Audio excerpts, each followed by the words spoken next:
बहनों और भाइयों, मैं हूं आपका होस्ट जटाशंकर पंडित जी। आज इस एपिसोड में रामचरित मानस के बालकांड में ब्राह्मण संत वंदना की दोहा संत सरल चित जगत हित जानी सुभाव सनेहु बाल विनय सुनी करी कृपा राम चरण रति देहु की व्याख्या की जाएगी। चलिए शुरू करते हैं। संतों का सरल हृदय और जगत हितकारी स्वभाव। संतों का हृदय उनकी सरलता और निस्वार्थता का प्रतीक होता है। वे जिन भी कर्मों को अंजाम देते हैं, उनका उद्देश्य सदैव दूसरों की भलाई करना होता है। उनके लिए यह महत्वपूर्ण नहीं होता कि उन्हें इसके बदले में क्या प्राप्त होगा। उनका एकमात्र ध्येय जगत का कल्याण है। जो लोग संतों के संपर्क में आते हैं, वे उनकी दया, प्रेम और स्नेह से प्रभावित होकर स्वयं भी सद्गुणों की ओर अग्रसर होते हैं। संतों की संगति में रहते हुए व्यक्ति के हृदय में भी दया और प्रेम का संचार होता है। वे सहज ही यह समझ जाते हैं कि वास्तव में सच्चा सुख दूसरों की सेवा और सहायता में होता है। संतों का यह हितकारी स्वभाव समाज के लिए अत्यंत लाभकारी होता है, क्योंकि इससे समाज के अन्य सदस्य भी प्रेरित होकर परोपकार के कार्यों में लग जाते हैं। इस प्रकार संत न केवल व्यक्तिगत रूप से अत्यधिक सम्मानित होते हैं, बल्कि वे समाज में भी सदैव एक प्रेरणा स्रोत के रूप में प्रतिष्ठित होते हैं। संतों का साधारण और सहज जीवन उनके उच्चतम आदर्शों का प्रतिरूप होता है। उनकी निस्वार्थता और सरलता उन्हें समाज में अद्वितीय बनाती है। उनकी इस विशेषता के कारण आम जन उन्हें एक आदर्श के रूप में अपनाते हैं और उनके गुणों को अपने जीवन में धारण करने का प्रयास करते हैं। संतों के ये गुण समाज में सद्भावना और परोपकार की भावना को प्रबल करते हैं और यह साबित करते हैं कि सच्चे संत जगत के कल्याण में कितनी महत्वपूर्ण भूमिका निभाते हैं।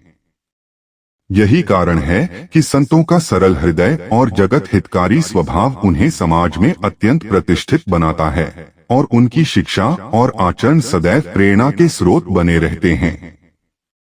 लोगों के जीवन में सुधार और समाज की भलाई में संतों का योगदान अनमोल है और यह गुण उन्हें एक विशेष स्थान प्रदान करता है। बाल विनय की महत्ता।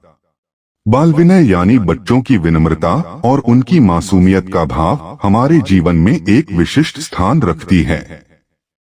यह केवल शब्दों तक सीमित नहीं होती, बल्कि इससे हमारी आंतरिक सच्चाई और निश्चलता जाहिर होती है। बच्चों के हृदय की इस विनम्रता में झुकने और स्वीकारने की प्रवृत्ति होती है, जो उनके निर्मल स्वभाव को प्रकट करती है। यह भावना न केवल उनके स्वभाव को उजागर करती है, बल्कि ईश्वर के प्रति उनकी शुद्ध प्रार्थना का रूप भी धारण करती है। बाल विनय में निहित सच्चाई का प्रभाव बहुत व्यापक होता है। जब बच्चे अपने मन से झुकते हैं, तो उनके दिल की सच्चाई और उनकी निष्कपट आत्मा पर्वतीय होती है। यह विनम्रता न केवल ईश्वर को प्रभावित करती है, बल्कि उनके चारों ओर के वातावरण को भी पवित्र करती है। बच्चों की दयालुता, सच्चाई और विनयता हमारे दिलों को छू लेती है और हमें भी शुद्ध और सच्चा बनने के लिए प्रेरित करती है। भारतीय संस्कृति में बाल विनय का महत्व सदियों से माना जाता रहा है। यह एक परंपरा है जो पीढ़ी दर पीढ़ी संजोई जाती रही है। बच्चों की यह विनम्रता जीवन के हर पहलू में समाहित हो जाती है और इसका वास्तविक स्वरूप ईश्वर की आराधना में प्रकट होता है। बाल विनय का प्रभाव केवल सांसारिक ही नहीं, बल्कि आध्यात्मिक भी होता है। इससे हमारा अंतःकरण शुद्ध होता है और हम ईश्वर की अनुकंपा के भागी बनते हैं। इस तरह से बाल विनय न केवल बच्चों की मासूमिता को प्रकट करती है, बल्कि हमारे जीवन में शुद्धता और सच्चाई का समावेश करती है। यह विनयता और इसका पवित्र भाव हमारे समाज और संस्कृति का एक अभिन्न अंग है, जो हमें सजग और आत्म सुधार की ओर अग्रसर करता है। श्री राम के चरणों में प्रीति की प्रार्थना। श्री राम के चरणों में प्रीति की प्रार्थना व्यक्ति की हृदय की गहरी अभिलाषा को अभिव्यक्त करती है कि वह भगवान राम के चरणों में स्थायी प्रीति प्राप्त कर सके। इस प्रार्थना का मूल उद्देश्य भगवान राम के प्रति अटल श्रद्धा और भक्ति को मजबूत करना है। भक्ति और समर्पण के माध्यम से व्यक्ति मानसिक और आत्मिक शांति की प्राप्ति करता है, जो जीवन को मधुर और संतुलित बनाती है। भगवान राम के चरणों में प्रीति और भक्ति व्यक्ति की आंतरिक यात्रा का एक महत्वपूर्ण हिस्सा है। यह न केवल भावनात्मक स्थिरता प्रदान करती है, बल्कि जीवन की चुनौतियों का सामना करने के लिए साहस और दृढ़ता भी देती है।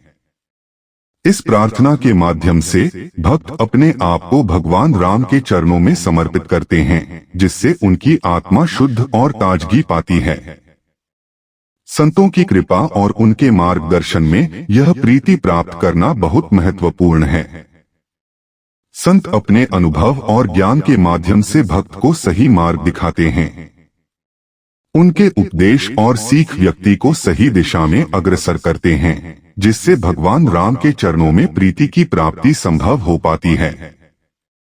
संतों का आशीर्वाद और उनका संग व्यक्ति की भक्ति में स्थायित्व और गहराई लाता है।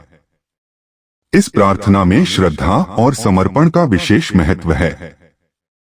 श्रद्धा व्यक्ति की आस्था और भक्ति को मजबूत करती है, जबकि समर्पण उसे पूर्णता की दिशा में अग्रसर करता है। जब व्यक्ति पूर्ण रूप से श्रद्धा और समर्पण के साथ भगवान राम के चरणों में प्रीति की प्रार्थना करता है, तो उसकी आंतरिक शांति और आत्मिक संतोष की प्राप्ति होती है। यह प्रार्थना न केवल एक धार्मिक कृत्य है, बल्कि एक आत्मिक अनुभव भी है। बस आज का एपिसोड यहीं समाप्त करते हैं। अगले एपिसोड में अगली व्याख्या के साथ उपस्थित होंगे। यदि यह व्याख्या आपके हृदय को कहीं स्पर्श कर जाए, तो आभार रूप में आप इसे शेयर और लाइक करना बिल्कुल भी न भूलें। इस भगवत कार्य को जन जन तक पहुंचाने में हमारा सहयोग करें। धन्यवाद। इसी आशा के साथ आपसे विदा लेता हूं। जय जय सीताराम।